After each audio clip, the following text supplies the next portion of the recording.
آدمی پیسے سے زیادہ عزت کا طلبگار ہوتا ہے، عزت نفس ہر ایک کو محبوب۔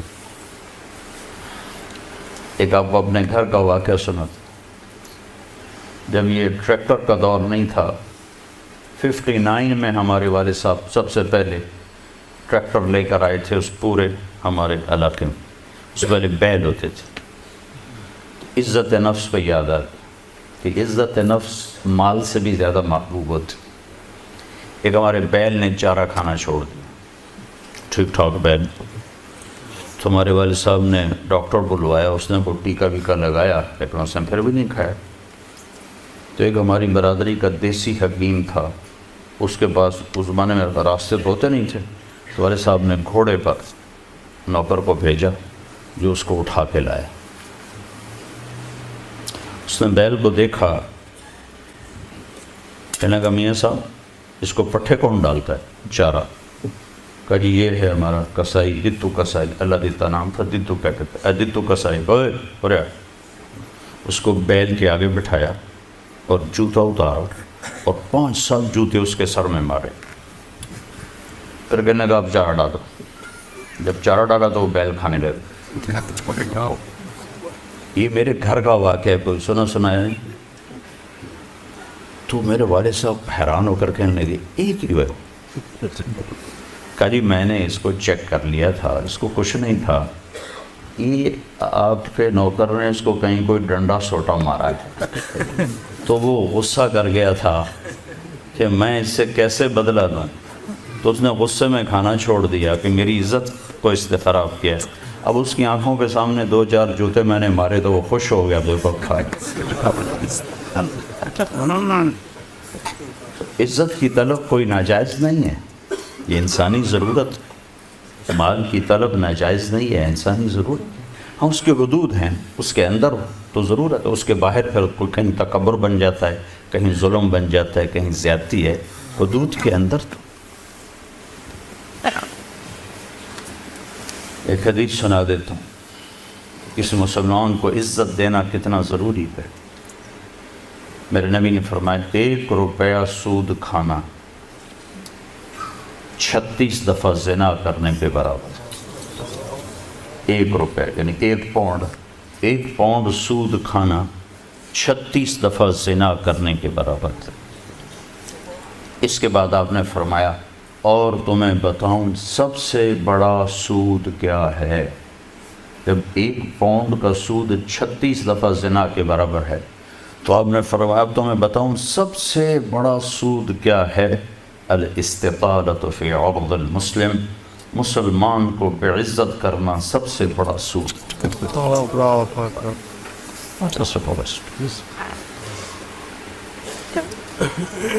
تو نوکر آپ کو پروٹوکول دیں گے، خوشی ہوگی، جنت سے بڑھ کے خوشی ہوگی۔ تو نوکر چلے جائیں گے، پھر اللہ کا اشارہ ہوگا، ٹک ٹک ٹک ٹک ٹک ٹک ٹک، دروازے کھلیں گے تو اب فرشتے آئیں گے، والملائکۃ یدخلون علیہم من کل باب، اب یہ کروڑوں کی تعداد میں آئیں گے، کہیں گے سلام علیکم سلام علیکم سلام علیکم۔ چاروں طرف سے جب سلام ٹھوکیں گے کہیں گے بھائی تم نورانی مخلوق ہمیں سلام کیوں کر رہے ہو؟ کہیں گے بما صبرت، وہ جو آپ نے لندن میں صبر کی زندگی گزاری، یہ اس کے بدلے میں ہمیں اللہ نے کہا جاؤ سلام کر۔ غفلت کے دیس میں آپ نے بیدار ہو کے زندگی گزاری، اندھیر نگری میں آپ نے اللہ کو سامنے رکھ کے زندگی گزاری، جب چاروں طرف شراب اور زنا عام تھا آپ نے اللہ سے ڈر کے زندگی گزاری۔ سلام سلام سلام، تو فرشتوں کے سلام ان کو ہوا میں اڑا دے گا۔ یہ میں پہلے دوبارہ کہہ رہا ہوں کہ عزت نفس، عزت کی طلب بہت بڑی طلب ہوتی ہے، مال سے بھی زیادہ، ڈگریوں سے بھی زیادہ۔ تو فرشتوں کا سلام انہیں ہوا میں اڑا، فرشتے ابھی وہ اس سلام کا مزہ لے رہے ہوں گے کہ فرشتوں نے سلام کیا۔ اور آئیڈیل ہوم بتا رہا ہوں، آئیڈیل، تو ایک دم میرے رب کا عرش ایسے کھلے گا، اور ایک دم نور بھی نور چھا جائے گا۔ جب ایسے آنکھیں اٹھا کر دیکھیں گے واہ واہ واہ، اللہ سامنے ہوگا اور اللہ کہے گا سلام قول من رب الرحیم، اب تمہارا رب بھی تمہیں سلام پیش کرتا اور پروٹوکول کی آخری حد، تمہارا رب تمہیں سلام پیش کرتا ہے، سلامان قولا من رب الرحیم، رب رحیم، اے میرے بندو، اے میری بندیو جنہوں نے دنیا میں مجھ سے ڈر کے زندگی گزاری، میں تمہارا رب تمہیں سلام پیش کرتا ہوں اور تمہیں مرحبا کہتا ہوں، تمہیں ویلکم کرتا ہوں۔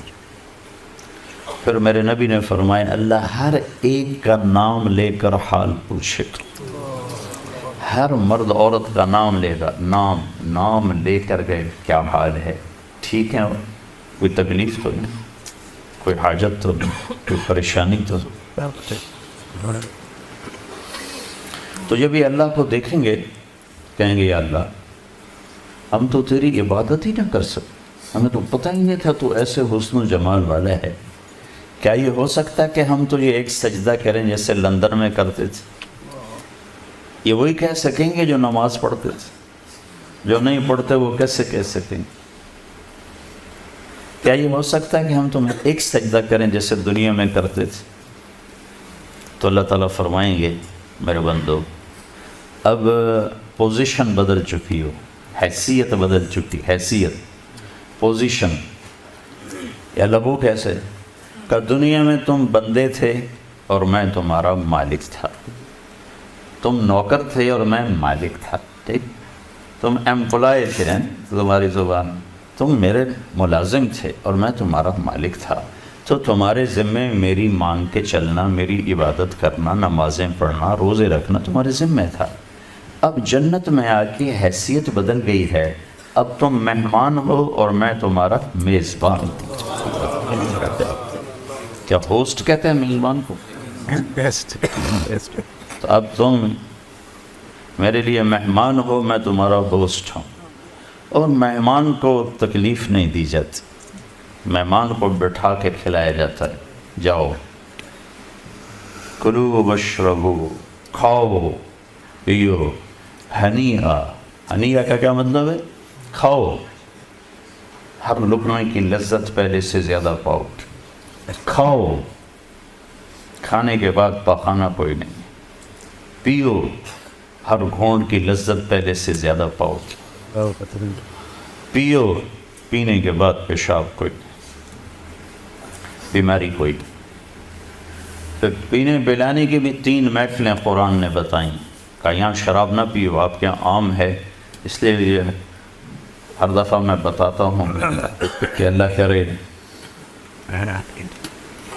آگے والی سوچ دل دماغ پہ چھائی رہے کہ یہاں میرا رب ہر اس چیز سے روکتا ہے جو انسانی وقار کو ختم کرنے والی اور انسانیت پہ داغ، تو یہاں کہتا شراب نہ پیو۔ آگے کیا ہوگا کہ وہاں تمہیں 3 مجلسیں دیکھنے کو ملیں گی، 3، ایک کون سی ہے؟ ان الابرار یشربون من کاس کان مزاجها کافورا، وہاں دیکھو گے نیک بندے بندیاں خود اپنے ہاتھوں سے ڈال کے پی رہے ہوں گے۔ یہ جنت کا سب سے چھوٹا درجہ ہے، کیسے ڈالیں گے پیئیں گے، ڈالیں گے پیئیں گے۔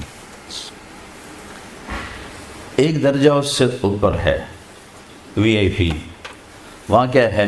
وَيُسْقَوْنَ فِيهَا كَأْسًا كَانَ مِزَاجُهَا زَنْجَبِيلًا، وہاں ان کو خدام پلا رہے ہوں گے، سرونٹس، نوکر، فرشتے نوکر ڈال کے پیش کریں اور سامنے حاضر کریں، یہ ریچ، یہ ریچ، یہ ریچ، یہ ریچ۔ ایک VVIPs ہوگا، سب سے اوپر کا درجہ، وہاں کیا ہوگا؟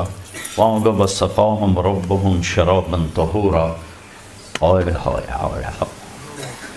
وہاں اللہ خود پلا رہا، اللہ خود پلا رہا۔